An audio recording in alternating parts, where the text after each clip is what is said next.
How does saving some money equate to less money in your pocket? Find out on the A-List.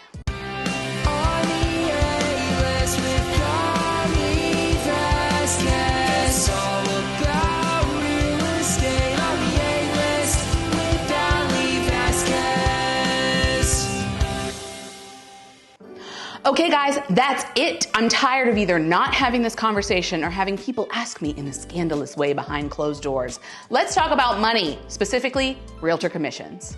Realtors are going to charge what they are going to charge. So let's start off with discount brokerages. Sounds great, right? You save a couple % on commission and the deed gets done no matter what.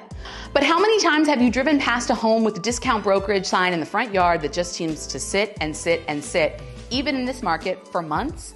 Their motto is set it and forget it. They are just interested in getting the listing. They already have you fooled into thinking that you will walk away with more money, and they do not advocate or frankly even work hard enough to get you more. Not to mention, as someone who has worked with these agents, once the home is under contract, you are passed back and forth between 4 different people and can't actually contact anyone to find the important information. And I'll be honest, as a listing agent, when I see an offer come across with someone who uses a discount brokerage as the buyer's agent, I red flag the shit out of it, because these people are not even informed enough to know that they don't have to pay a buyer's agent, and these companies often set it up so that someone can submit a request to show a house, get pre-approved through a subpar lender, and make an offer in less than 48 hours that will never get to the closing table. Or they get cold feet and back out immediately. I recently was at a listing appointment where a seller told me that the sale of his house would be rewarded to the agent who charged the least. As I told him, first of all, sir, that doesn't sound like much of a reward. And thankfully for both of us, I'm coming from a place where I don't need any sale. I've built my business to that place, and I'm exceedingly proud of that. Secondly, I charge what I charge because I am so worth it. I take care of a million things behind the scenes that you will never even know about because it's my job to make this as easy as possible for you. Lastly, if I sit here like a chump and roll over and take less money because you asked me to, can you imagine what's going to happen when people start lowballing your house? How much money will I be willing to sacrifice on your behalf, given our brief history together?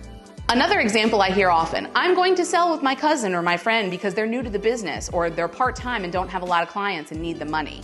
I like to use the following analogy. Do you drive around visiting 2-star restaurants on Yelp because you want to go out and support someone who isn't producing results? No, you wouldn't put your gastrointestinal health at that type of risk. Don't do it with your big paycheck. And finally comes the issue of buyer discounts. There are a lot of programs out there where agents advertise that they will give back a certain percentage of their commission to the buyer. This is a prime example of caveat emptor. Let the buyer beware. Look at me using my Latin skills. These people are earning your business simply by advertising a discount and sitting back and letting consumers come in. And in a market that is so difficult for buyers, can you really trust that they will fight for you? Transparency is key, even when it comes to the messy conversations about money. I set my expectations very clearly at the beginning so we can cruise into closing as soon and as smoothly as possible. It's all about real estate.